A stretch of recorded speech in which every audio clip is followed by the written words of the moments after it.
Hello, everyone, and welcome to this episode of Truth Camp. We. To you by We're just La gonna Croix. dive super right into the thick of it. We're back with Brittany Oliver, second time with us, and we're just gonna catch you up to speed, A lot has happened since the first time. but also to just catch you up on where we're currently at. I just asked if people that English speaking is your first language, if you feel like an absolute dickhead speaking French. And Dave lit up a cigarette, very fitting. It goes along. And then we were talking about LaCroix water. This cigarette is zero sugar. It's zero sugar. And do you call it LaCroix or LaCroix as we do? LaCroix. And then we were talking about how LaCroix tastes like flavored asshole. I will drink it. I love it. It's not flavored asshole. It's asshole flavor. Asshole, asshole flavor. And so we said, what would your asshole flavor be, Brittany? mango. the Peruvian mango. Specifically, the delicious mango that she just had in Peru. I'm telling you. I just need to real quick. These mangoes were so vibrant and so juicy. Like, you bite into it and drool instantly. It's like the mangoes here aren't even the same. No, they're disgusting. They aren't. I was looking at a mango in Kroger today and I was like, fuck this mango. Like, 4 of them for $5. They probably taste like shit. For being... Just your mic a little bit before you get your Get a little closer, Brittany. Remember, Hello. what happened when we very first sat down? What was the first thing that happened with both of us in these microphones? The first time ever recording together? No, just today. Oh, we were on 2 very different pages. You were like... You could tell the group. What was my microphone, though? Oh, I was a singer. Oh, yeah, I feel like a doo-wop. Like, doo-doo-doo-doo-doo. La la la la la crotch. You were all about, like, taking it all in at one time. Like... Yep. The Gawk You're welcome. 3000. And we were just not on the same page at all. But anyways, Welcome to Truth Camp. Welcome to Truth Camp. Welcome back. These are our off-air conversations. It was a lot. In the 5 fucking minutes that we've been here. I love it. It's going to be a good episode. It is. So you just came back from Peru. Yeah. Like proper South American Peru. Yeah. And this was your second trip to Solterra. Mm-hmm. And second time doing Ayahuasca. Mama Aya. Yeah. So, oh God, I want to live in Peru, honestly. Just a completely different way of living. It was just like very simplistic. It really was. Like, things and materials did not matter. Like, the hotels that I stayed in, concerning. Like, I was scared at one point. But they were just so simple, and I got good night's sleep in both of them. That's all that really matters. The roads and how they drive, it's a little concerning, a little scary. I would never drive. But they had these motor taxis, and they were so fun. Like, it's just like a motorcycle with this, like, cart on the back. I feel like it was like a horse, like a princess. You were on the back. And my suitcase, my big ass suitcase, is just strapped on with like a bungee cord. Were you like, please don't fall off? No, I forgot that my suitcase was even on it because I was like, this is fun. And I was Probably just like in full tourist mode. Yes, I have my video camera going. My favorite was that you left and then you were like, all right, no one's gonna hear from me for like a week. Don't be alarmed. And that was it. It was pure radio silence, like for real, nothing. I loved when they said that, like, 0 service, they were so serious. And I loved every second of it. I couldn't even play my music, and I was like, really? Yeah, I didn't have access to my Spotify, but Spotify, do better. No, I'm just joking. No, but it was so nice to just be off grid and to be very present. And I think that allowed me to go a little bit deeper and to integrate just each ceremony and connect on a deeper level than I did in Costa Rica, because in Costa Rica I had my phone, and there was like one night where I went back and like tried to call my dad like right after ceremony in Costa Rica, and I was like, I don't even know what I'm talking about. I'm still tripping balls. Yeah, pretty much. But yeah, not having my phone was great. What were we talking about at the house? It was just like on my mind. God, we talked about a lot. I know, we said we have to talk about this on the... Oh, you were saying how like this, we're recording almost a year exactly to the date from your previous, and when we talked to you last, you hadn't gone to Solterra yet, but you were going, and for all the listeners, go back and listen to the first episode and then listen to this, because you specifically said how like we're like, oh yeah, and like tell everybody what you do, and you're like, I love my job. So now, Brittany, tell everybody what you do. Well, to catch you up to speed, I hate what I do. No, I won't. No, hate's a strong word. I love helping people, but I don't like helping people through the system. It's just, there's too much there. There's so many dead ends, basically, and like the system creates customers, and I want to help people in an environment and in a way where they can actually help themselves and not be stuck in this cycle. And so I am stepping away from the systematic world, and I am not going to be at my job. There's a lot of things change. I don't even know where to begin. Like, if you listen to that first episode, and March was a launch pad for me, because I was listening to that episode earlier today, and I don't even recognize who I am as a person. And so this will be a testimony for how much your life can change in a year's time. Really. So March was whenever you did ayahuasca for the first time in Costa Rica. Yep, I went the second week of March, and that experience in itself, because we haven't recorded, so that whole experience in March was a lot of healing. What made you even decide to go that route and to go to Solterra? Like, can you kind of talk about like... Sure. What happened after the podcast, I guess? I had already had the trip booked at that point. I think I booked it right around that time. And I looked at just like... They're very into like the Shipibo tradition, and I like to have that traditional sense. It was a smaller group, which was nice because I can't do big crowds like at all.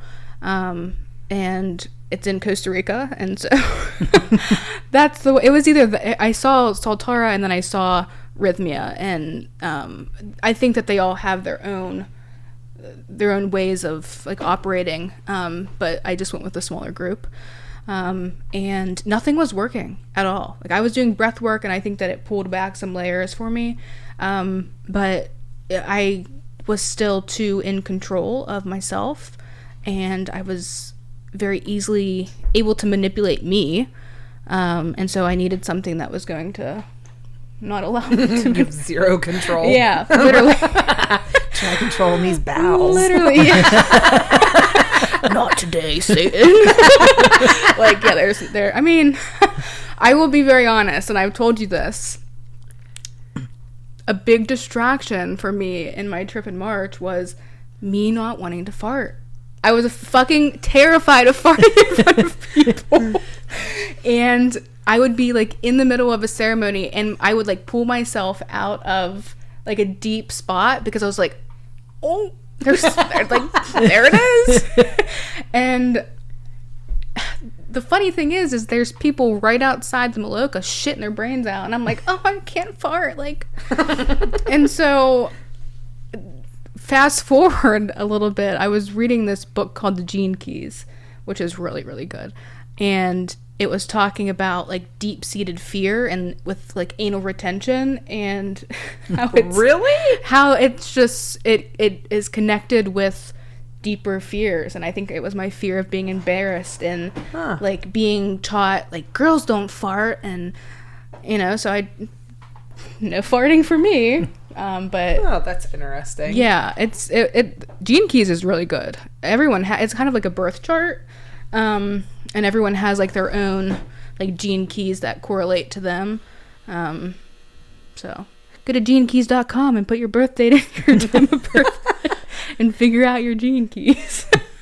I wonder if that's like the other thing. There's so many of those. But the gene key, I think you told me about that book. Yeah.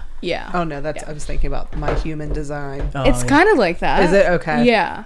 There's a lot of like similarities. But anyway, that's my my fart story. So did you ever like? How did that affect you this time, or were you like? No. There was this. Oh gosh. This ceremony and this trip was so different. I think I have to burp. I'm sorry. Speaking of gas, it's a gaseous up now. It's a gaseous night with the tears are coming up now. Sparkling waters. No, they're just not comparable at all. I think my first 4 ceremonies, they were very much focused on. I felt my mom's pain a lot. I felt my dad's pain a lot, and my whole thing going into my first retreat was help me find my roots so that I can like pull them out and replant them. But I was shown like I don't need to replant anything. I just need to water myself. Like I need to give to myself in order to grow. And I was shown that in the most beautiful ways. And so from March until this past retreat, so much I've just been investing in me and not like no bullshit. I mean, it's been tough. 7 months, 8 months, how many? Like I don't know how many months it's been. I'm not good at math, that's why I went into social work. So January, February, March. Oh fuck! I just like started counting 7. months and I didn't even count. I was just April, May, June, July, August, September, October, November. I think it's like and then I was 7. like, whoa, slow down, cowboy. You weren't counting shit. You're just saying stuff. Yeah. So 7 months. And I've really invested in myself. I got certified in breath work. I got trained in EMDR, which also I did some intensive like EMDR therapy for myself this summer, which helped a good bit. I've been on a couple of mushroom retreats, and those. Oh, yeah, I forgot about the mushroom retreat. I don't know how I forgot about that. I think that I did that about a month before I went to Peru, and it cleared a lot of things out for me. As far as I had a lot of fear going into Peru because I was at this place in my healing where I was taking a lot of accountability and self-forgiveness, and it was really hard. It was really hard for me to look at how I was contributing to my suffering, and I didn't like myself at all. And so that mushroom ceremony that I went to in New Hampshire was beautiful. I don't know if you guys have ever been up that way. Mm-mm. You have to. Beautiful hiking places. You would love it.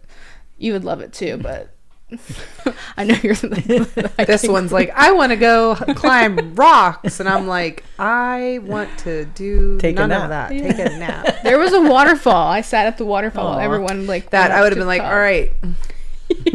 It was an intense hike, I will say that. But no, this.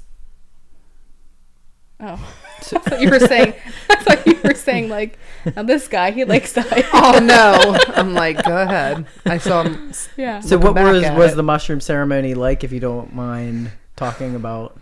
Ooh, that seemed much more gentle. Like, to me, like that seemed like. I remember us talking, and it seemed like it was compared to your ayahuasca. Like it seemed like a much more gentle, like it's okay, Brittany. Like okay, it's you know, like it was gentle. It taught me a lot about myself. I felt I always compare myself to people, and I always think like I have to be a certain way, or I have to have these types of experiences to fit in. And I'm like, oh, well, these people have traveled all over the world, and you know. And so I was very reserved, and I didn't know anyone there. I met Sean on Instagram, and I think we talked one time a year or so ago, because he was posting about like his journey and you know how he's gotten to where he has been, and then I saw he posted something about a soul revival retreat that they do, or that he does a couple times a year. And I was like, fuck it, like, I'm going. You have the most random, like, I'm going to New Hampshire in 2 weeks for a mushroom retreat. Yes. I'm like, huh? Yeah. Wait, what? But, like, honestly, divine timing, because I was meant to be at that retreat. 100%. That experience. So it was gentle, but it was also very intense. I took about 3.5 grams. We all started off with like 2.5, and then I went back and ate this big old Of course you did. and it tasted really good at first, and then I went back for seconds and I was like, this tastes like shit. It was stuck in my teeth, and I'm like, oh my God, this is foul. But it was very there were a lot of layers to it. Well, when did you go lay down in the room? Oh, man. Because I think, or am I getting ahead of your story? Is that when things started to take that turn? It did, because at first it started, and I was really, I saw a lot of my clients that I work with, and I just sat on the couch and I cried for probably, it felt like 45 minutes, and I swear the tears were like down to my ankles. Like, I felt like I was just wet. I was like, whoa, like, I'm really crying a lot. And then I was like, oh, okay, I'm going to go pee. And so I got up a couple times, and then I came back, and then I was laid on the ground, and then I started crying again, and then I was laughing. And then something happened. I said something, and then somebody said something back to me, and I took it so personally. And there was just a lot. I like got defensive. I was like, I got to protect myself. I don't know what it was. I don't think that it was even anything that was aimed at me, but I heard something, and it was I thought it was in response to something that I said, and I was like, in my mind, telling myself, this person is making fun of you. So it like triggered you. Yeah. And I went downstairs, and then that's when it's like the head loop of, I'm just trying to figure it out. And I'm telling you, I was stuck in that loop for, it felt like 45 minutes, maybe not that long, but I just kept saying, like, I'm just trying to figure it out. And then as soon as I would almost figure it out, I'd be like, what am I trying to figure out? It was bad. And so I'm sitting on this couch, and I'm like, okay. Just trying to figure it out. I go outside, and I stand outside a little bit, and I'm like, okay, what if a coyote gets me? Or like, what if a big moose comes out of this? Like, what if something eats me when I'm here? And so I get into my head about that, and then I go and sit down again, and I see Waterboy, the DVD.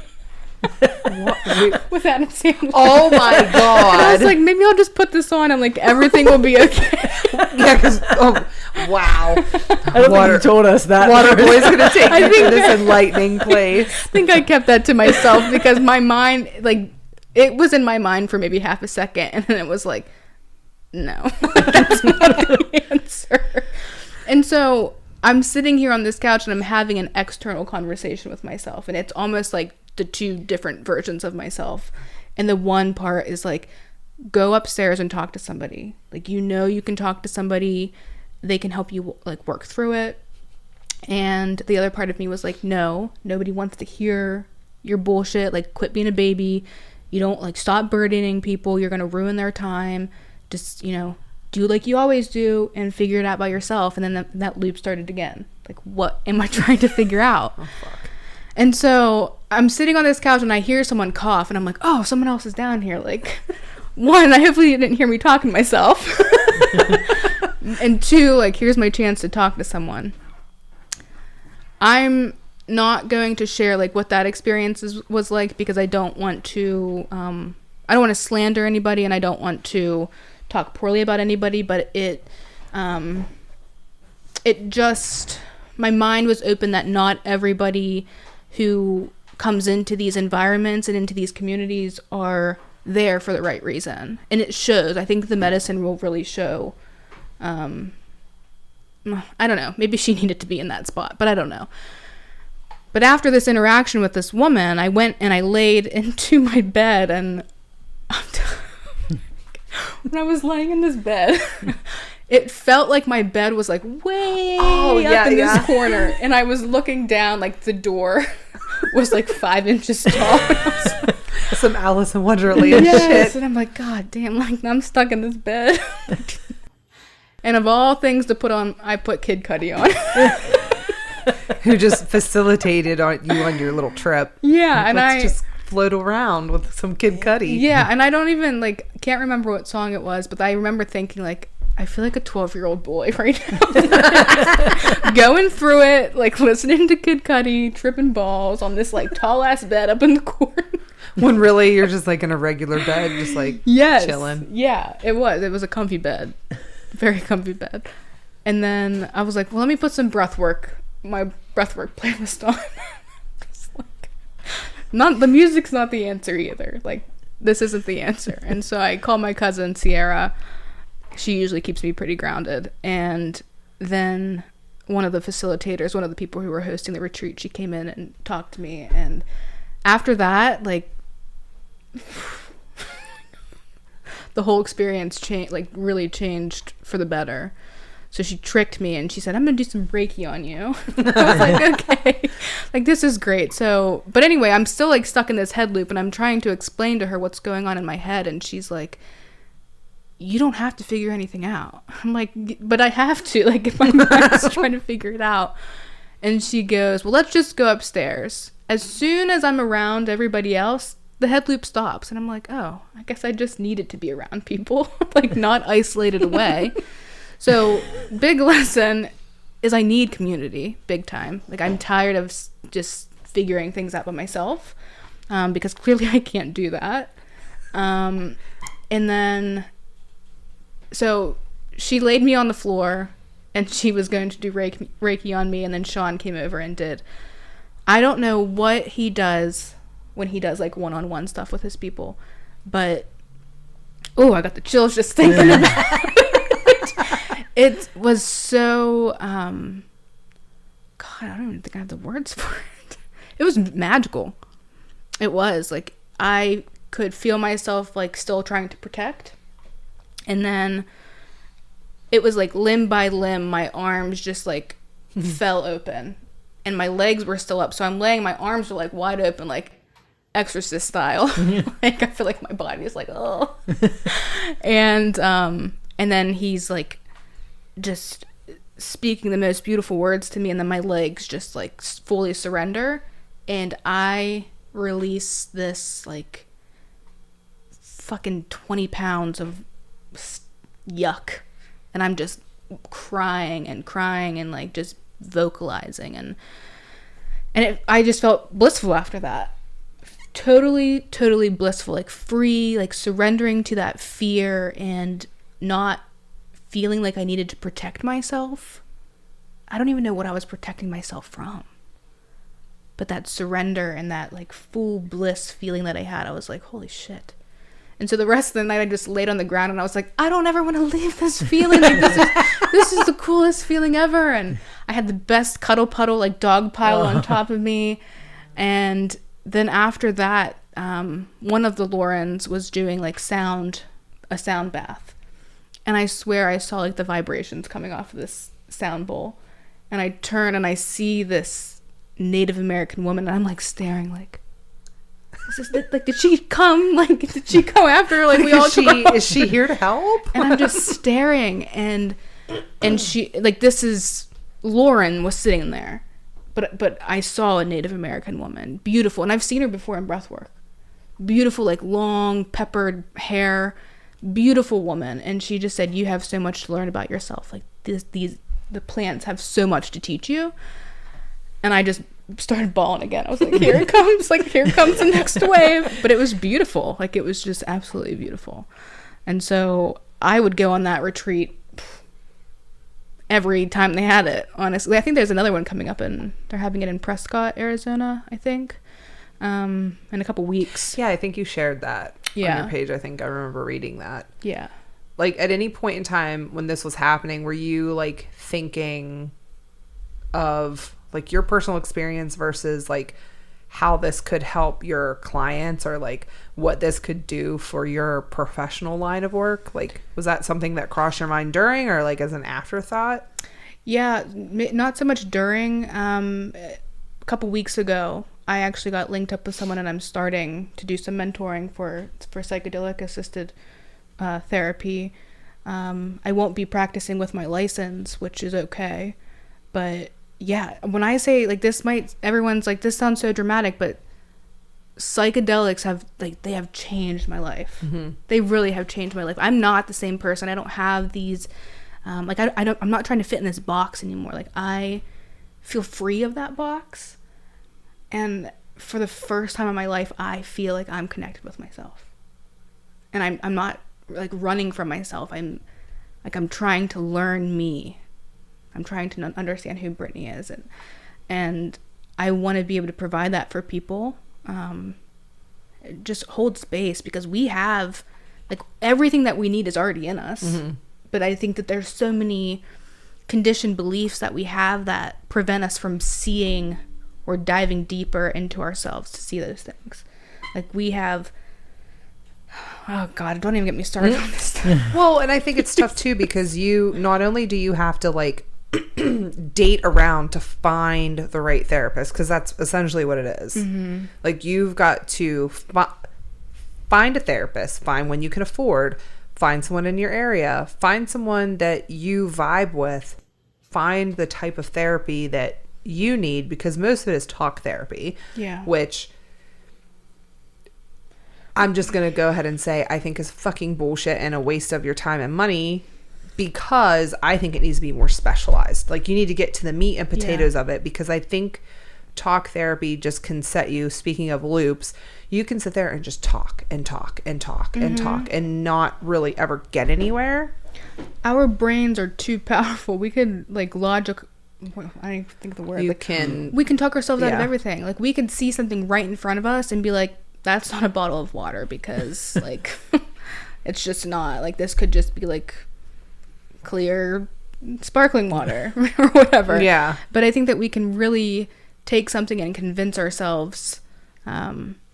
It's so, God, there's so many layers to it, because if I'm looking at my own personal life in therapy, I used to create these stories as coping skills, create stories about other people or situations, because I was not ready to take accountability.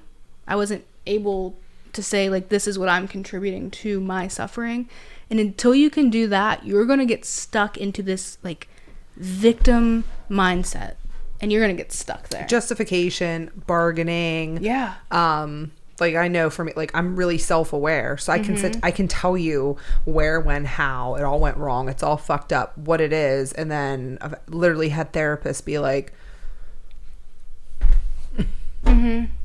well, you sounds like you got it figured out. Like, yeah, bitch, I fucking don't. That's what I'm here for. Yeah. You know, but I think that the psychedelics are definitely a way to like, you got to come clean with the bullshit or pattern. Pecker. Dan, I'm just a lot of dick references from me tonight. Now, using the psychedelics and how you had some different experiences that like come to you when you're using them, how do you feel like applying them after? Like, is it easy to integrate from there, or no? It's not. Like, are you more aware of situations? Like, what do you think you get, I guess, out of those experiences? I think that the psychedelics and any plant medicine is going to show you what you need, and then it's up to you to take those things or, you know, realizations and apply them to your life. If you don't integrate and if you don't take those things and try to make changes, you're going to keep doing the same shit you were doing. And I did see that kind of like show up again in my past ceremony, where I need to not be so dependent on people.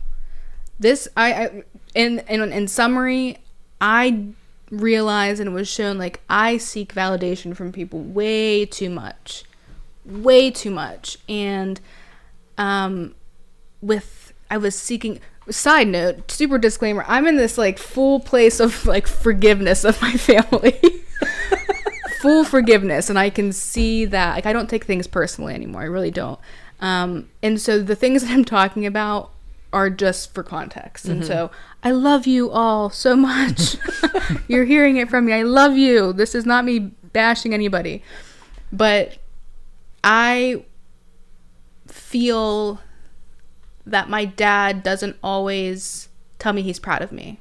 He might, and I just like don't hear it because I had this expectation of what I needed from him as far as like confetti cannons and red carpets, and like I don't know why I wanted that validation. Like big outward display. Yeah, and I was like doubting myself and my abilities, and I was always trying to be more because I was like, well, if I do this, then maybe this will make him proud. Or I think my dad is proud of me. I just think that he shows it in a different way than I want to see it, and that is okay. I do not need that validation. After this past retreat, I don't need that validation. I was angry, and I wasn't allowing myself to be angry because I thought it was wrong for me to be angry. But when my dad and my stepmom got married, I feel like they started this new family. And I felt like I was left in this place of limbo, and a lot of pain rose from that. I didn't feel like I was protected. No fault of my dad. I don't think it was intentional. I really don't. I know my dad's in pain too, but I felt like I did not have this. I didn't have a mother figure, and I did not have a father figure, and it led to me being hurt and angry and seeking unhealthy validation from men. And in this past ceremony, I felt that anger. I allowed myself to feel that anger, and I didn't hold back. Like, I was screaming in ceremony, and I cried for a good long fucking time. But I allowed myself to be angry because we're allowed to be angry. And I don't need him to say like, well, that wasn't your experience, because yeah, we're going to have two different experiences. But I felt like I do not need someone to tell me how great of a person I am. I don't. Like, I'm a fucking powerful woman, and I don't need anyone to tell me that at all. I really don't. And so going back to where I even started, because I could rant on that forever, is I was seeking that from people. I was doubting myself, and I can't even remember where I was going with it. I can't remember where I was. You were saying like with like realizing family shit. And yeah, I feel like it was like a lot of this theme was forgiveness of family, and then recognizing like everyone makes mistakes, they have different experiences, you don't need that external validation, and that you're in this place of like forgiveness of all, or like understanding of all, because we talked before we came to record too about how you're in this place of like seeing people for like where they're at and who they are, and like they're not bad people, they just are who they are, doing what they do. And I think it's good too getting those emotions out, because we label them as bad or what, but if not, they're still stuck within you, and it just might surface at other different times. And it was I think that the anger I had towards my dad led to so many unhealthy relationships with men. When I was doing my, excuse me, God, this fucking burps. When I was doing my EMDR, I had this like huge realization. You remember Travis?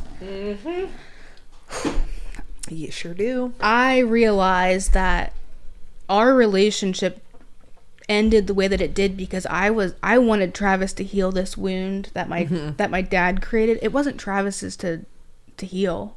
And I was looking for that in men because I was trying to like rewrite that story, and it led to me hating myself more because I was just throwing the cat around. Just throw it out there. We'll be really honest about it. Slanging the cat. Yeah.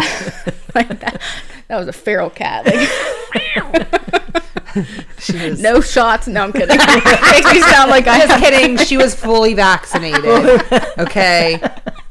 Fully vaccinated. I'm clean. She had been to the clinic. She had all her shots. She just went back out to live in the streets safely. I don't know how that happened, to be honest, because I should have so caught lucky. something. You were so lucky. Do you ever just look back and go, God damn? Yeah, like I should have multiple kids. Pull and pray champion of the world. Not always. I'm just being honest. I made some bad choices. It's all right. I made some bad choices, but would I erase anything that I've been through in my life? Fuck no.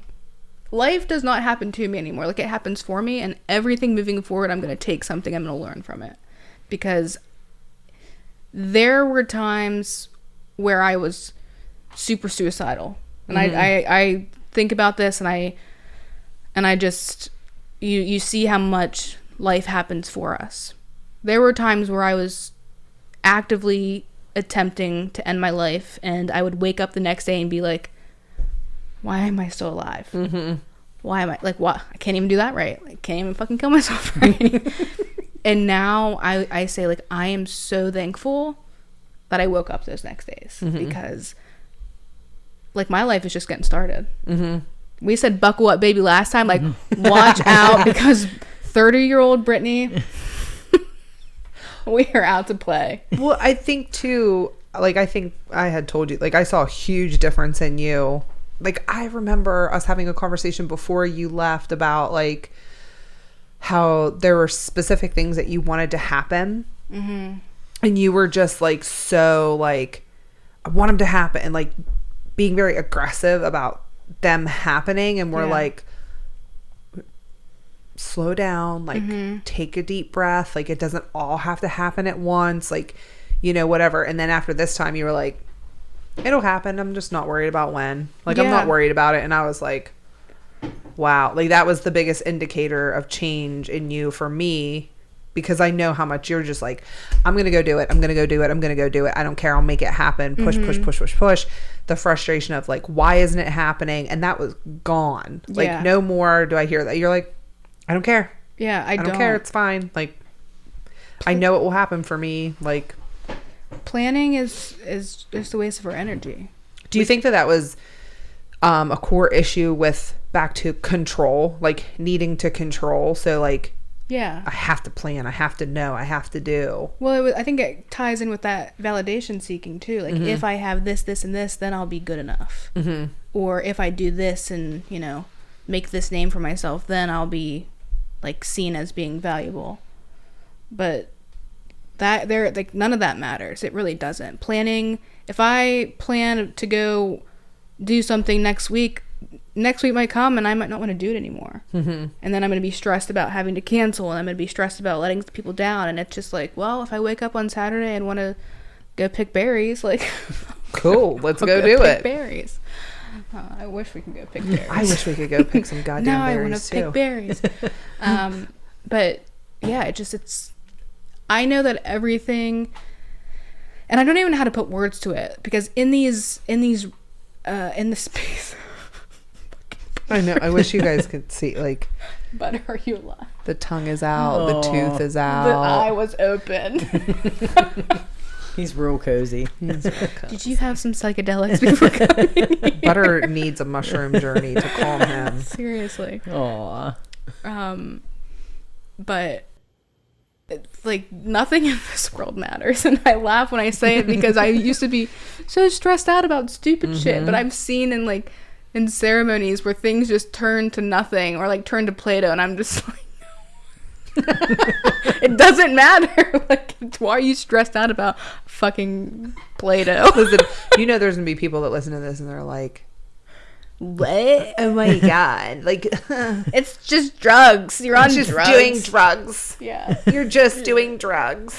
That's okay. Like, you're right. There is a part of me that's, you know, we're just doing some drugs, but that was a great, like, old lady voice that you just did there. You're just doing drugs. Just doing drugs. Just doing drugs. I don't understand. I don't actually know what they would fucking sound like. Like, they, I don't know. About like that. Well, yeah. They're just, I just don't understand as they drink their white Zin. They're just want to do drugs. Nobody wants to work. Like, swirling it. I actually just had a conversation with somebody that's in the medical field, and we were talking about, like, marijuana, and they were completely anti-marijuana as they're drinking wine. Of course. And so I just start having a conversation, and eventually they say, well, it's so addictive. And I was like, well, it's way less addictive than the wine you have. It doesn't even have a physical addiction. It might have some mental addiction. She's like, I don't believe that at all. I'm like, well, you can read about it. Yeah. I mean, it's not like... Like, Janet, how many bottles of wine do you have a night? Yeah. 20. You know, literally what you're doing is I mean, don't get me wrong, I enjoy a drink too, but it's literally poison you're putting in your body. And it's what that and barbiturates are the only withdrawals you can die from. Yes. Yeah. And Yeah.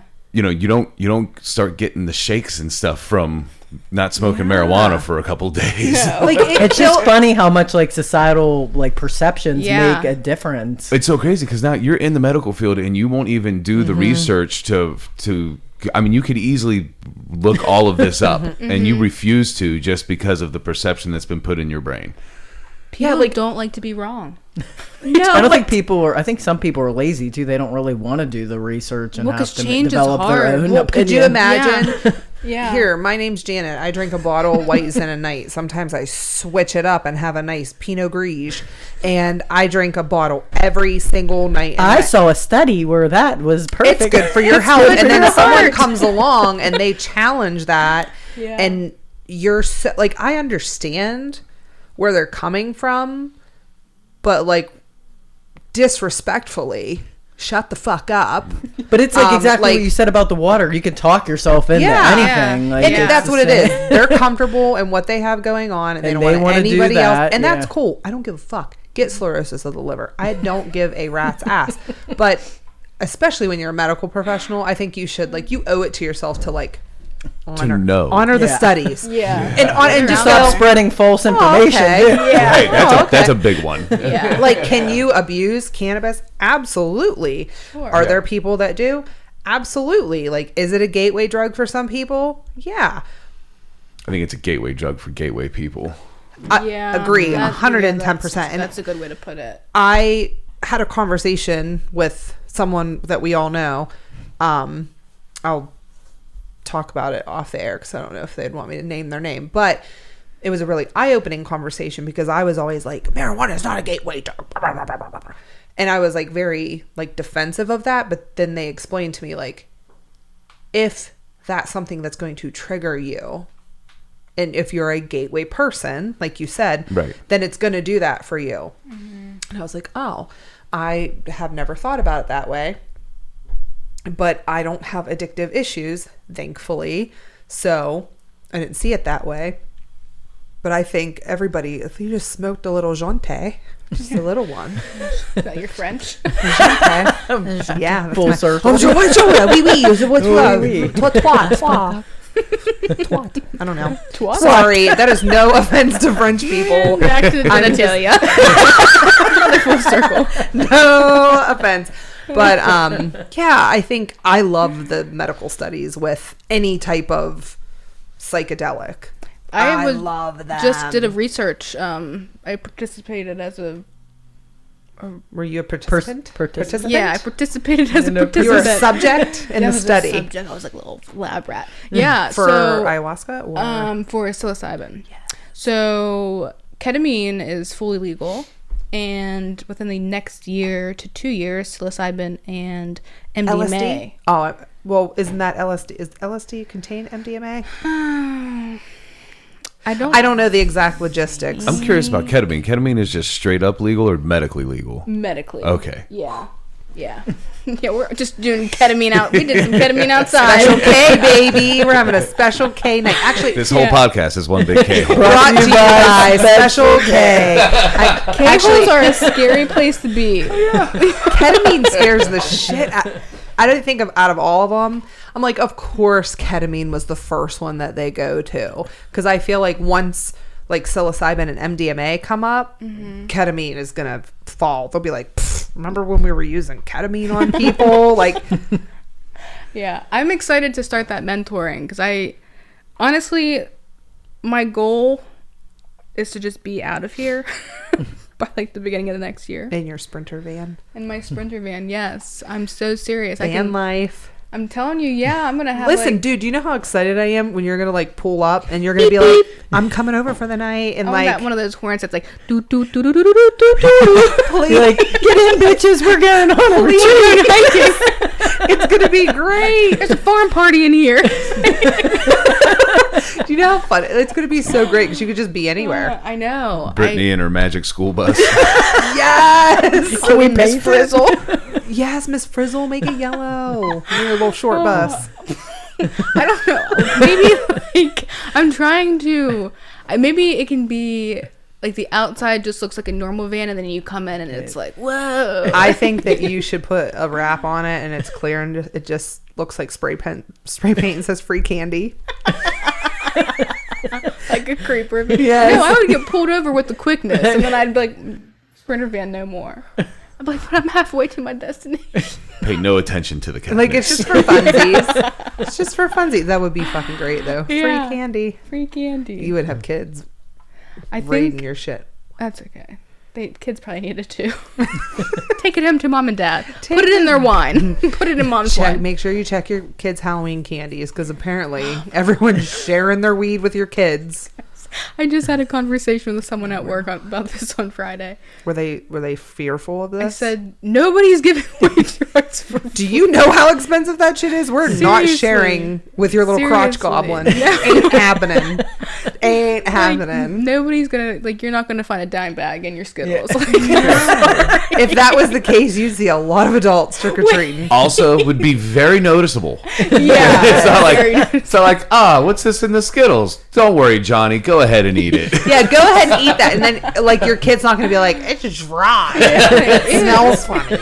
Like they're not eating it. There was this They're not. TikTok. I know you love TikTok. Fucking love TikTok. It Thank said, you. "You will never guess what I found in my candy," and it showed this this full Reese's cup, and then it showed like it split in half, and there was this big butcher's knife in it. Wait, I've seen some of those videos where they just put the most random shit in candy. Gun. Yes. You guys wouldn't know anything about it I know. because I am disappointed. it's the 40 and older crowd. I'm just lumping you I'm in. comfortable with it. I am too. I'm not 40 yet. You're like, You're just closer, so- holding on. You're closer just so to everyone 40. knows, I'm not 40 yet. Yeah. Holding on to I'm the going to 30s. talk shit because you refuse to get on TikTok. We're on that elevated level where words don't hurt us.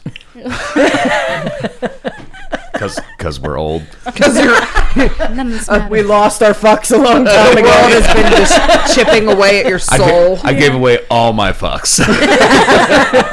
Did you give them away to kids in their trick-or-treat bags? Here's a fuck. Here's a Trick or treat. Here, go fuck yourself. That was my last fuck of the night. Sorry, guys. We're all out. See you later.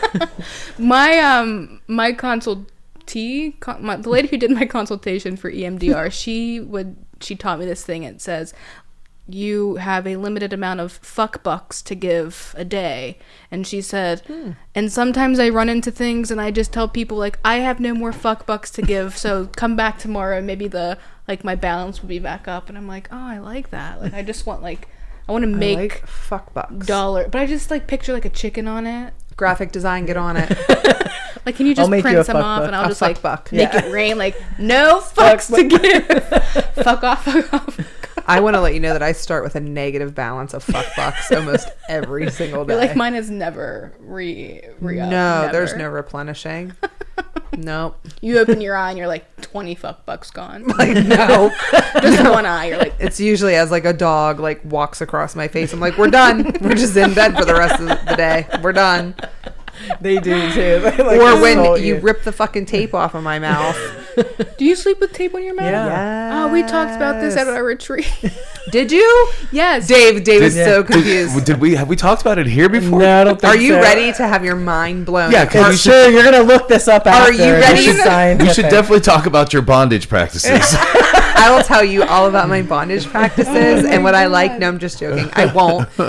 However, I will tell you. That's a late night episode. Truth Camp After Dark. Yeah. Truth Camp. You should not sue before work. You need a password to enter. Yes. Oh, I would do that all day. Anyway. But sorry, anyways, the tape on the mouth. it's a legit thing. Yeah. And you sleep so fucking good. It helps Like with snoring, benefits too. of taping your mouth shut while you Mark sleep. Bell actually just talked about it on his Did he? podcast not that long ago. But we've yeah. been doing It's this in for that book, how many years now? Breath. We've been doing it for a while. At I think least Meg 2 years. told me about it. Yeah, I like think my client who's into Shut your mouth. Hashtag shut your mouth. I'm pretty sure that I would be like wake up like I'm drowning. No, you put like in the corners, so it's just like you can do that. or if you're Still like breathing. me, you put Yeah, that's not good. That's what drowning feels like. Dude, listen, you're supposed to put like this tiny little piece Yeah. like this way. That'll- No, fuck No, no. we You put see the that? full- You see that? I tape And- over literally the whole Yeah, we mouth. do the full mouth. The whole thing. I love it. So you're using these No. Yeah, but except for it has I'm a using little- minus the penis slot. where's the there's a little pee-pee slot. No, we use like the surgical Tape. because you have to use a certain kind so it doesn't like rip your skin. Yeah, off your but lips. also rip your lips right Yeah. our thing every morning is she'll peel my tape off because it's funny. Well, the other fucking morning, I got it from the bottom. fucking grabbed it from the bottom. Because you have to do it from the and side. my lip just kept stretching with it, and it fucking hurt so bad. And you just thought it was so funny, you fucker. And I was like, "Ow!" That But it really- like forces you to breathe through your nose, which it says like it's scientifically you get better sleep. Yeah, and it helps with snoring. It's in that book, so if you read that book called Breath by James Nestor, it talks about this and like the importance and benefits of breathing through your nose. We live very different lives. You're just like your full mouth mouth shut. breathing. There's all kinds of things in bed that I like to use my mouth for, and that would just get in the way. all you have to do is just you get the tape ready when late night activities are done. You Yeah, we do it right before bed. right before bed. I hear the rip of the tape. Rip of You the- want a piece? Cheers. Yep. I truthfully think that you guys should either. I mean, at a minimum, I need a picture of this, but maybe Yes. for the Instagram You as probably well. actually have a picture in your phone right now of me sleeping with tape on my mouth. I don't know about that. I know. I That'd definitely be got a hard to picture of you find. somewhere. We got to do a selfie Do tonight. you guys, do you guys also wear like sleep masks? Wait.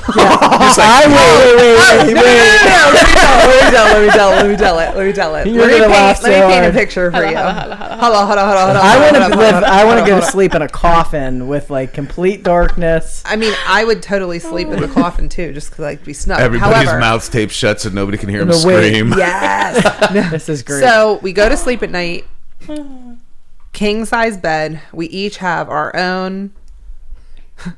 Surrounded by Wait, time out. 500 You gotta pillows. have the pushit. That's yours. The pushit. What is that? The pushit. That a French sheet? I'll tell you about it. You're gonna I'm just gonna laugh say it's so the hard. pushit. So we I have each. to look. I can't stay. Okay, listen. I'll just be very. sheet that you put between you. You gotta have the sheet in between your legs. Pussy sheet? The pussy sheet. It's the pushit. Okay. You gotta have your pushit. Oh my god, We 'cause your have thighs can't our rub. comforter. Everyone has their own comforter or two, and we have. my- I'm not exaggerating. At least 30 pillows on our bed. love that. At minimum, I'm talking full size. I want fucking a pillow when I roll Yes. on each side. I want So one under my then leg. she has her weighted mask. It's a weight. weighted cooling mask. weighted cooling mask. I'm very sorry. There's no opening your eyes. Earplugs. Someone, and if you fucking try to break into our house, just know I will fucking shoot you because I crave violence. So She don't got even a get gun an in her idea. candy last Halloween. That's right. Anyways, all I can think is someone's gonna listen to this and go, "These bitches are never gonna hear me break in." Fun fact: I'll Yeah, kill right. We you. have like 1 million dogs. I don't trust them. Anyways, earplugs, mouth tape, nonstop. and she's out. On a good night, when I can fucking find my hair bonnet, my silk bonnet, I put my silk bonnet on, and I got my mouth tape. with Red Riding. Little Red Riding Hood. And then we like roll to respective other ends. I'm not allowed to touch her. I'm not allowed. In the beginning of our How relationship, could you? There's 30 fucking pillows. in the beginning of our relationship, cuddles, all the fucking cuddles. And now, if I even fucking try to touch her or get close to her, roll away from me. I can feel you, and you're going to make me fall into the middle of the bed. You're too close to me. Get off. Except it's Much, yeah. because your mouth is fucking taped shut. Oh my god. Then the dogs are peppered in. Peppered in. Yeah. There's about, how many are in I'm bed with usually us? surrounded by Chihuahua. There's a line of Chihuahuas. The Great Wall of bloody Chihuahuas. They're basically like more pillows. Yep. So, and then, they protect you from Sarah. which I'm just over in my corner diagonal, and you're straight up and down, and I'm diagonal. Then you have Ozzy, the asshole wiener, who just It's a dog, bounces not one of their through toys. Yeah, the not a bed toy, not and a then toy, not a dog. angers all the Chihuahuas, so they and they attack him. growl. You'll hear just these random growls at night. It's chaos. But yeah. So, and then we turn the window AC unit on because we can't fucking hear. We don't want to hear nothing. Nothing at all. So we are just in this That dark sounds with the magical, room actually. blackout curtains. We want to hear nothing. We want to see I nothing. like the steady noise of the AC. Oh, that sounds very soothing. I feel like people who like don't know anything about all these sleeping advancements, if they like walked into your room, they'd be like, "What the fuck is going on?" Yeah, in they'd here? be like, well, first of all, you'd have to find us. "There's too many pillows." Here's a map for when you walk in the door. And we don't sleep in the, like, on the bed the normal way. Like, Yeah, I didn't think about that. we don't sleep. Sometimes we, like, kind of rotate. Like, we the don't sleep head. where the headboard is. We Yeah. don't put our heads always there. We'll like sleep. You sleep. I see you watching. You guys are such fucking rebels. like, this headboard doesn't control me. I'll put my head wherever the fuck I want. She likes walls. I want to feel, that's why I could sleep in a coffin for real. I just like to feel very, like, When we stay somewhere and the bed's like, you know, how sometimes it'll be like in the middle of the thing. Fucking She'll like hate it. move it all the way up against a wall. It sounds like you guys like to sleep like you're being kidnapped. Mouth taped shut, up against, in a Blindfolded. room that you can't get out of. both of us, like, curl the blankets up over. Oh, that's the best. Like, when your tucked room in. is freezing and you're like, Yeah. I do want a cold ass And room. it's warm that's under. Yep. Mm. We'll have to do, like, Like a to the vlog point of where I the- don't want to the get bed. out, Yes. Yes. which is probably a terrible wake up routine. Like, I don't want to get out of the bed. Oh, it is Yeah. so, like, I probably come close to crying most mornings in the winter. Like, I really, like, I don't want to get up. It's cold. It's dark. How long does it take you to get out of bed? She Bold sets of you to 20 assume that I alarms. get out of bed every day. Oddly enough, my mornings were actually always the best when I do not put, like, honestly, the curtains in my bedroom are like up there for other people. They're not for me. I would prefer there to be no curtains. too, I agree. Because I want that sun to come in right away. Because then I feel like Yes. I'm getting that vitamin D and it's waking me up just immediately. I agree Yeah. with you 110%. The room darkening curtains fuck my world up. And I yeah. know I that need you them. need them, but I need to have nothing. The or minute the sheets. light like touches, I have a mask on and I still know when the light comes out. I don't know what it is, but the minute I see light, I'm like up, awake, like you raring to can go. feel the health benefits of the sun. It's like, I always contribute to my Leo. To what? Leo. I'm a Leo, and it Oh, the ruled by sun. the sun. And it's like, get up, bitch. Oh, there you go. Get up. It's It is. time. But when the mornings when it's like dark out, it's harder for me to wake up. It really is. Yeah. Today, I realize I need curtains in my house because my neighbors. I have all my windows open. You The giving them a blind. free show? Yeah, and I was like, well, I can't see out, but they can definitely see it. You say that all the time. Okay, so last night, this was last night. Snack. Snacks. Sit the slow. We went up to bed. Or wait, where were you? Where did you She go? missed it. Oh, I heard it. I heard it. I'm trying to behave. Say it I'm one trying more to time. behave. Since when? Snacks. Where were you last night? Where in did you? bed watching Oh. TV with you. No, why were you downstairs longer? Snacks. Never mind. I remember now. Anyways, I was up in bed. I got in the bathtub and you got in the bath and I was in bed and like just wasn't moving. But I went to bed at like 7 o'clock And we had hiked all day yesterday and like didn't eat dinner. And I was like, we're really about to go to bed without like eating any dinner. She's like, yeah. And then I was like, fuck, I really just don't want to cook anything. I don't want to do this. So we were both probably about 25 millis in. And it was, you were like walked in the room and it was like 10 o'clock and you were like, I knew I was going to be hungry. And I was like, I'm fucking hungry too, but like, I don't want to fucking cook. So she's like, don't worry, I got a snack coming. And I was like a snack or like food? And she was like, no, like it's like food. And I was like, okay. And then she looks over me. She was like, we're going to be like stepbrothers. Like the scene where they go running down the steps. Like, you want to go do karate in the garage? Yeah. Like, and that is us. And we're like two bad fucking little kids. As soon as you get the DoorDash alert that we had to go down all the way from the third floor to the basement level. What did you get? To pick up, we got Dairy Queen Blizzards and Wendy's French fries. Wendy's fries. Bro, French fries. Their new fries are good. They are. They weren't as salty as I would have liked them last night. Oddly However, enough, KFC has the best fries. Oh man. maybe we need to pull up the KFC after the podcast. But anyways, shit. I had to tell you the story that we had the lights on, every fucking light in our main level last night, and I know the neighbors behind us were out, and it's our house. We don't need to wear clothes. And I was like, you know damn well George is back there watching. He lives for this. Like, these bitches haven't gone on a midnight madness in a minute, and he's just watching because we have no curtains. Like, get No, the video nothing. And he has that camera. garage that faces like right to our And back house. he's- He probably has binoculars. Oh, Dude, he just no. stands out there. It's just a telescope. He just stands there. Sometimes I just see him, which, shout out George. I doubt you listen. You're cool as fuck. I really don't care. And he'll be standing on the back of his garage on his lift, just standing there. That's so disturbing. Whatever. I don't care. It is what it is. I'm in my own fucking house. If you Oh, want to be the Jesus. peeping Tom, then I'm not putting up fucking curtains. On the subject of DoorDash, though, like DoorDash is like, I don't know if it's an identifier for like everything that's wrong with humans, but like you can save yourself like $30 if you just drive 10 minutes. Yeah. But you're like, but I'd rather spend the 30 and have it brought to my house. Yeah. It's the truth. I whenever I decide I really need to order DoorDash, like I just cannot leave my house.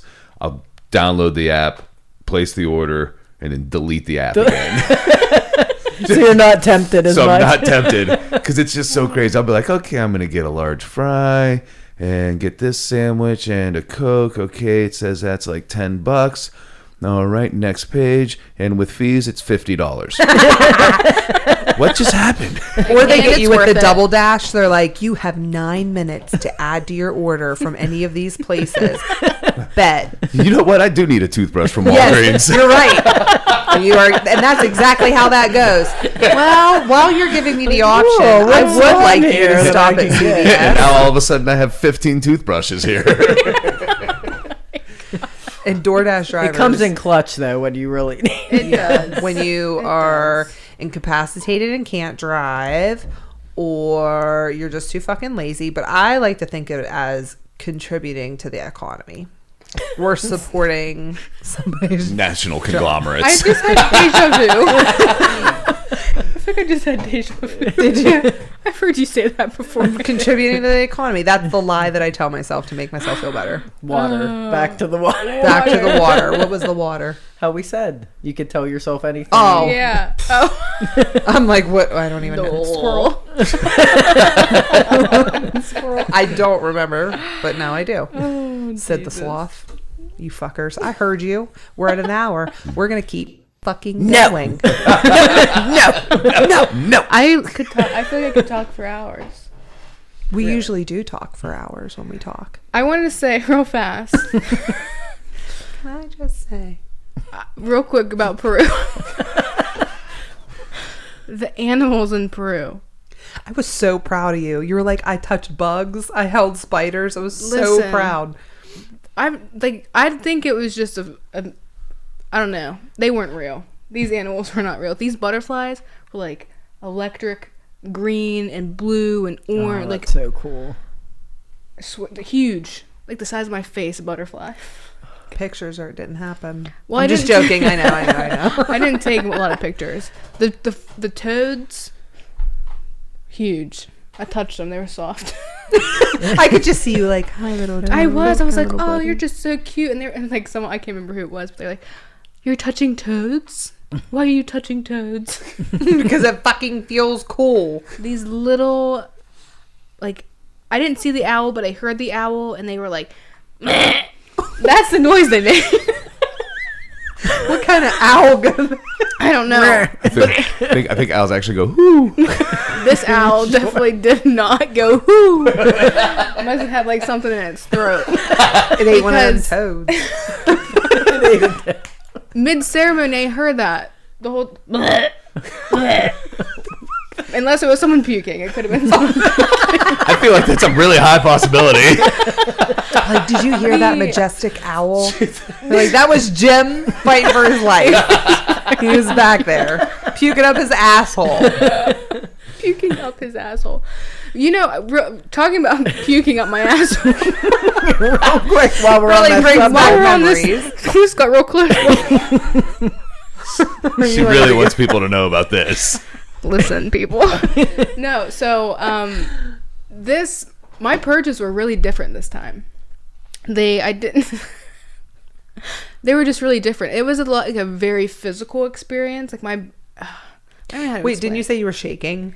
A lot. Like it was just very. For one of my toughest ceremony, I was like on my hands and knees, but my arms felt. I felt like a gazelle. Like I was on my hands and knees, and my arms felt like they were like this tall.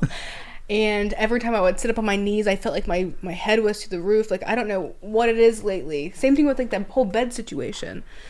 But it was very, very physical. And I felt like when I purged, I was... God, I feel like I have to tell you the whole thing. Like, all the ceremonies. But it was just... like, I could feel like I was throwing things up. Like, I felt like branches and seeds and, like, weird things... like you felt like you were throwing up objects. Yes. And yes. you probably weren't throwing up. Like, No. to visually see. There was one ceremony I was tempted to reach into my puke bucket and feel around because during this ceremony I saw like two things were removed from my ovary. And I do not, like, I'm trying to decipher if it was something that was being removed from my body, like cancer or I don't know. But then there was a time in that same ceremony where I was like birthed from this seed and it looked like what was removed from it. So I'm still trying to figure it out. But after I saw that, and after Maestra saying her Ikaru to me, I was holding my bucket. I was on my hands and knees and I was holding my bucket and I puked and it felt like this ball and my bucket just like dropped and it was heavy and I couldn't pick it up. I was like, what the fuck is in this bucket? I was tempted to stick my hand in there and just like... I'm sure you wouldn't have been the first or 10th or 100th person to do that. No. Probably not. But it just... I kind of wish you would have. Just to like... I know. But also... My luck, I would have like flipped my fingers like... like a cat. Yeah, like, That's actually what Jim's problem was. He reached in and was like... That was that owl. That's what that was. But I don't know what... Like, I really don't... This experience was so different. The medicine was a lot more potent. They gave us less medicine this time, but it was just more intense. How long does it take until you start to feel? It's so different every night. So my first ceremony, it was like didn't purge at all, and it was almost like I could see the medicine just going through my body, like my blood vessels, and I was having this conversation as far as like, thank you for all the healing that you've brought into my life. Like, I'm so grateful for you, so thankful for you. And then like I kept hearing, do you trust me? Do you trust me? And I was like, yeah, like totally, like I trust you, and kept hearing it, and I was getting pissed, like, yes, like I fucking trust you, like ask me again, I'm gonna tell you no.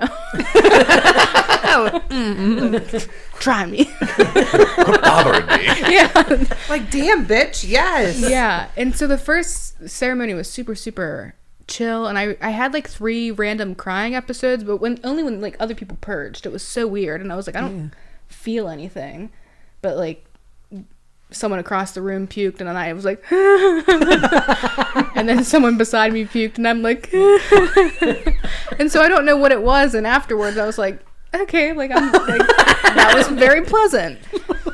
My second night was intense, but it was so beautiful too. Like my second ceremony was I could like feel my mom's unconditional love. Like I saw myself as a baby, and I was like in her arms, and I could just feel that unconditional love. My mom, she struggles a lot with her own stuff, and I understand that her pain gets in the way of her giving to others.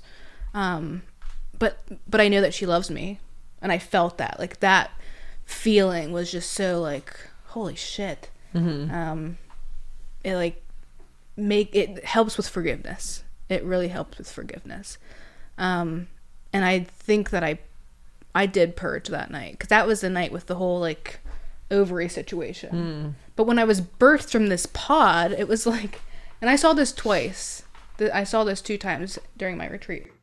When I was birthed from this pod, like this light like popped out of it, and everyone was like, oh my god, like she's here, like she's finally born, and like they were celebrating. But I don't know why I literally think I threw up twigs. Like it felt like twigs, and I'm like, wild. Yeah, and I was in the bathroom like dying in the bathroom. Like, I don't know what happened in there, but it felt like twigs, and I'm sitting there on the bathroom floor like, what the fuck did we eat today? Like branches. Like I know I didn't eat this. I didn't eat a tree today. But I felt it, and I could see like black things in my puke. So that like first and second weren't bad. And it took like, I guess like the normal time, like anywhere from like 30 to 45 minutes. Mm-hmm. My third ceremony, I woke up feeling like I don't belong here. It was heavy. I was like, I don't belong here. I don't like deserve to be here. Was that when you journaled? Yeah. Okay. Yeah. I'm going to share that, but I just felt like I need to go home. Like I don't need to be here. I don't want to sit in ceremony. I can't compare to these people. And I was in this deep place of, I guess, imposter. I don't know what it was. Doubt, self-doubt. And so I had this great conversation with one of the facilitators there, James. He's such a beautiful soul. Like, such a beautiful soul. And so we were having a good conversation about my intention for that night. And my intention for that night was merge me with my soul at all costs. And that last piece, like... At all costs. I'm like, okay. Fuck me Do up. you trust me? Yeah, it all makes sense now. At all costs. And I'm not even kidding you. Like, I took that medicine, and 10, 15 minutes, and I was sitting on my mat, and I felt like I was on like a tilt-a-whirl at 500 speed. I was, yeah, like my head was like drools. I'm like, I gotta lay down. Like, can I get off this ride, please? But no, it was bad, and that was the night where I allowed myself to feel that anger, and I just cried and cried and cried. And I used to say when I was doing talk therapy when I was younger, when I would see, like, I could never find the words to describe the pain that I felt inside, but I would always say, I see me in this like dark room in this fetal position crying, but I could never find the words for it. I went into that basement, and it was rough. Were you like, I do not want to fucking be here? I said that I was like, I don't want to be here, like get me out of here. I don't want to be here. Like get this out of my body. I was like resisting it. And you had to like relax. I didn't relax at all. I was like, I wish I could get on my hands and knees and show you guys. But it felt like my shoulder blades were like popping out. My spine was like coming out. I felt like exercise. Like my bones are all like contorted, gang sign. gang. Yeah, but I was so angry, and I like I purged big time, and I was just like, fuck you, like screamed into my bucket and like aggressively spit. And then I started crying again, and I just allowed myself to feel so much anger. I didn't even know I had that anger. I really thought that I had moved past that. Just kidding. Yeah, and I guess not, but it felt good afterward, and I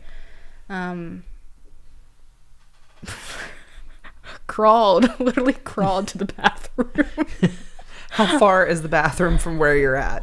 The whole way across the room. Like 50 yards, 25 yards? Probably anywhere from like, I'd say like 50. So they're just watching, like, just like, let her go. She's cool. Crawling. Had the best experience in the bathroom.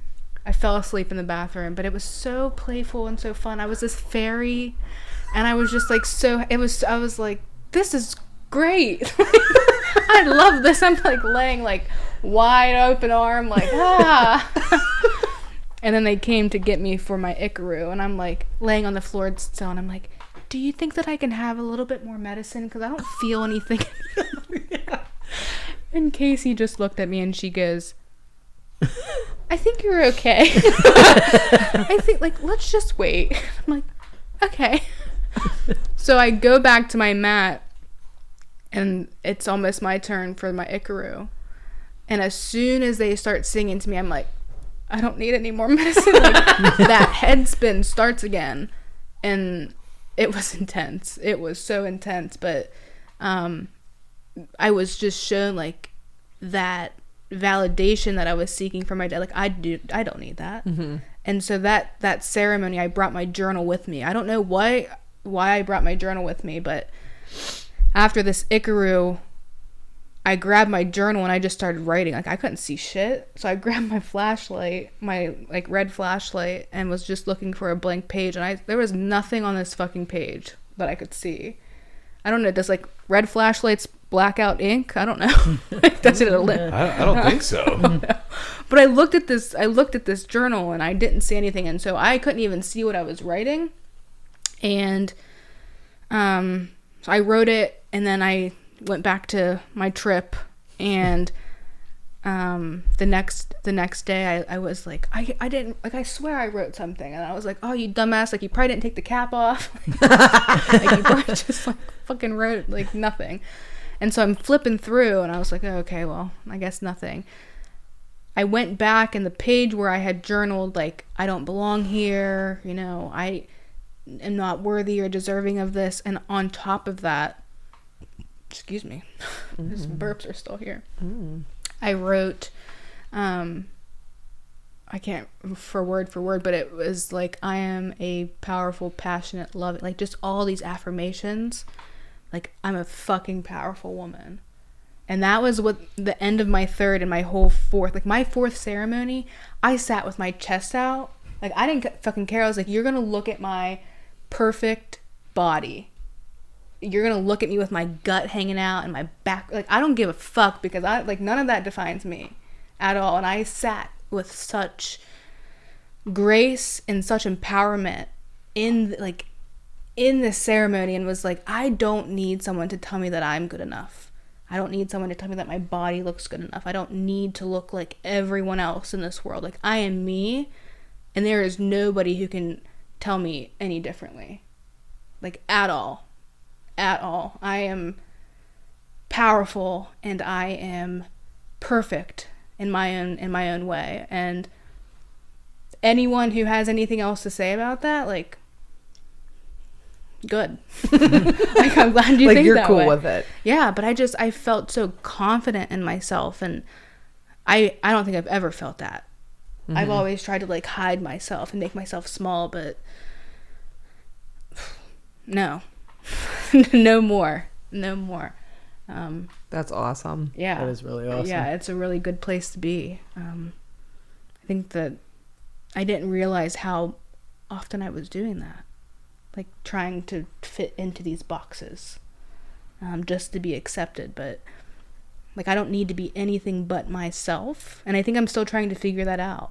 Like, I'm allowing myself to merge with my soul. Like, I feel merged with my soul. And now I can be whoever I want to be, and I can be anywhere that I want to be in this lifetime. And I get to make that choice. And so I didn't have this before plant medicine and before psychedelics. And I'm thankful every day for where my life is right now. And what's your integration period? Like, what do they say after? Like, because I know... Because this is pretty fresh, yeah. too. You just got back, what, like a week ago? Yeah, I got back on Sunday. Week ago. A week, yeah. Yeah. Integration is a lifetime. So forever, you're just gonna just kind of keep. Yeah, it's still, I think, like, I don't fully have the words for all of it. And so listening to this, it might sound confusing and it might sound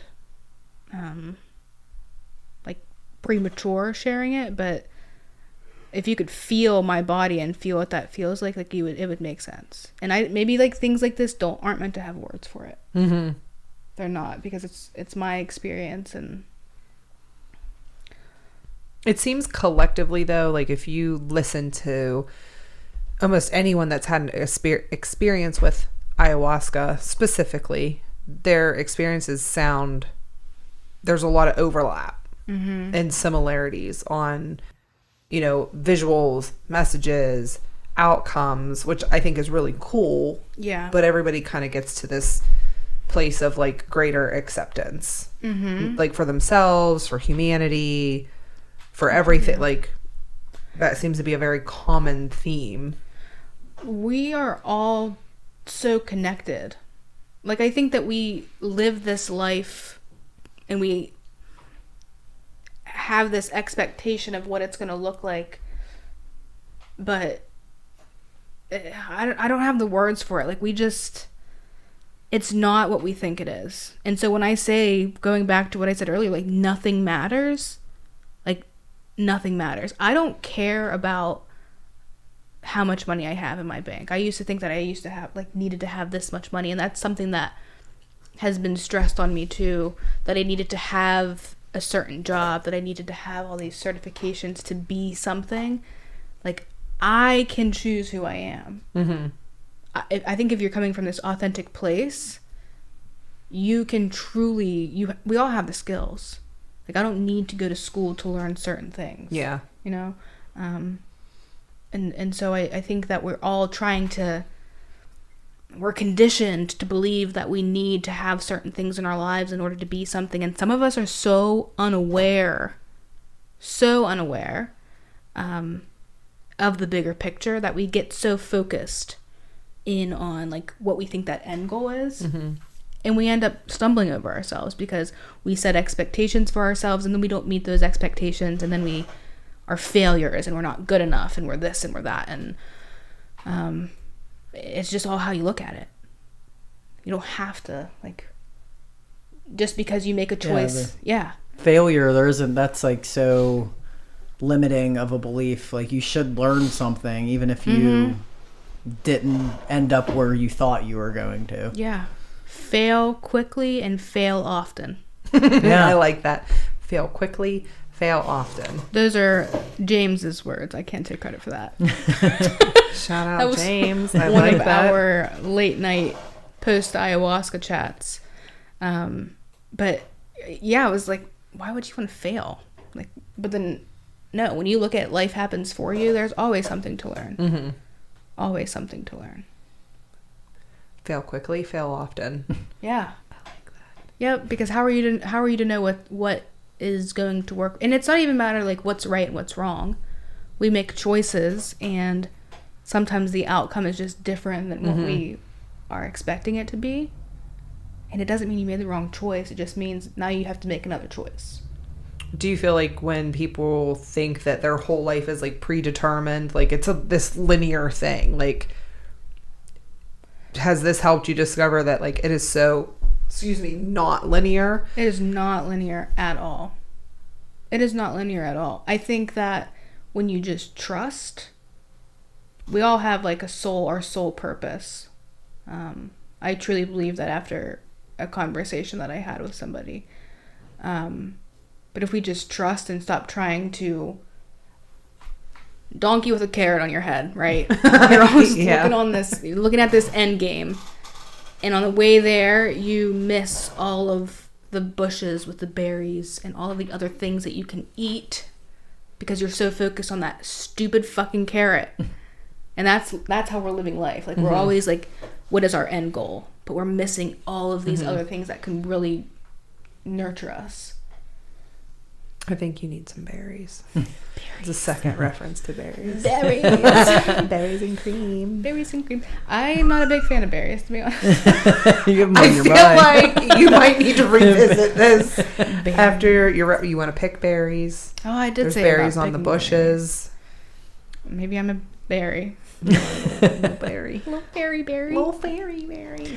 Yeah. But I'm just thankful for my life. Like, I'm ready to live my life.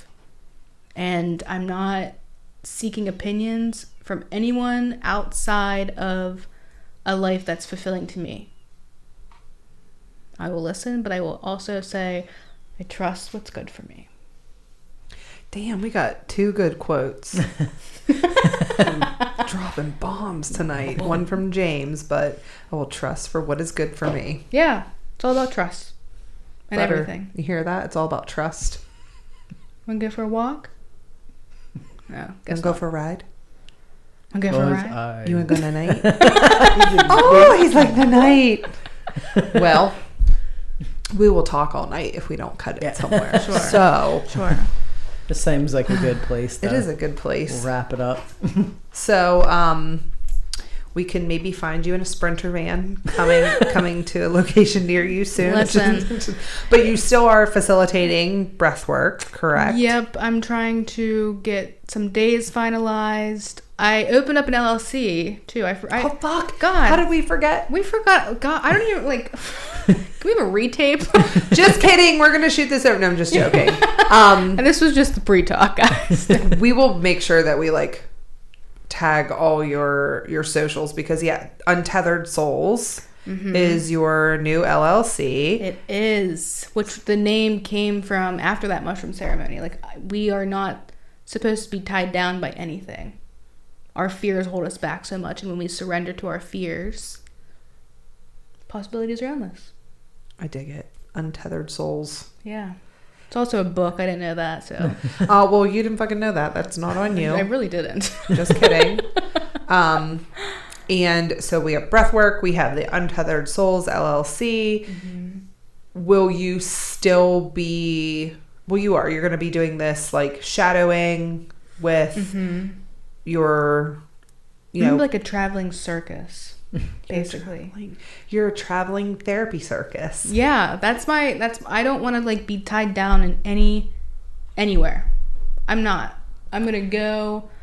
I have some things set up in Oregon to do some additional healing. I'm going to Mexico to host a retreat with a friend that I met through a guy that I get my mushrooms from. I'm so excited for that. I feel like I missed a lot of things. Well, I think it's a good plug for your socials. Not just keep your eyes open. Yeah, because you do have a lot of really cool things. Yeah, I mean, I feel like we did talk about the most important. And then we'll have episodes. We will totally have episode 3. We'll come back a year from now. When we have to dreads in my hair. I'll be like. You'll be like, it's cool, man. It's so cool. It's all love, man. It's great. Just have a pocket full of berries. Yeah, she'll be like, by the way, I got these berries. I'm going to try some, man. I'll be like the caterpillar from Alice in Wonderland. Yeah. Wait, Absalom. That's his name, Absalom. What did he say? Can you Didn't he have a corroborate? smoke? Or? Absalom, and he had his hookah, and Who are you? Oh man, that makes so much sense now. Holy shit! Fuck with Absalom. Who the fuck are you? Whoo! Do I even know how to spell caterpillar? That's a caterpillar. Caterpillar tape measure. Alice in Wonderland. There it is. Second one down. Who? Absalom. Alice in Wonderland and Absalom the caterpillar. Yeah. Caterpillar. Ooh, How do you remember that? Can't remember what the fuck happened this morning, but I know his name's Absalom. I love Man, Absalom. why does he look so I scary? know he looks a little scary in that one Maybe too. I don't want to be him. God damn. Why? The Absalom? cartoon one, I the- love Absalom. I like this version of Absalom. This guy looks perfectly healthy. Oh, wait a Look second. at I him. actually, yeah, he looks better close up. That looks like the Absalom's caterpillar I alive. saw on the trail. It does kind of look like that horned worm. Look at him. Oh. Look at his little whiskers because he's old. It looks like his little nipples. Oh. Yeah, that's where he's saying it. You. All right. We are going to continue to talk about Absalom and go down our own wormholes with this. But thank you, ma'am. You're Thank you for welcome. coming Love back. you. Absolutely. Thanks for having me again. I love And Untethered Souls LLC. Are you XOXO Brit still? you. Nope, I'm _ untethered souls _ Oh, we'll plug that. Kill him. Kill him. And shout out to Solterra, Peru. Hell yes. La Croche Waters. Sponsored by La Croche. I wish we were sponsored by La Croche. I do drink La Croche. She's the only one. I really do. Me and Paige. I don't think she's That's the right, only one. Paige. She's the one on this set. But anyways, thank you guys for tuning in, and we will see you in 2 weeks. Peace. Bye. Look at him. Look at that fat guy. Look at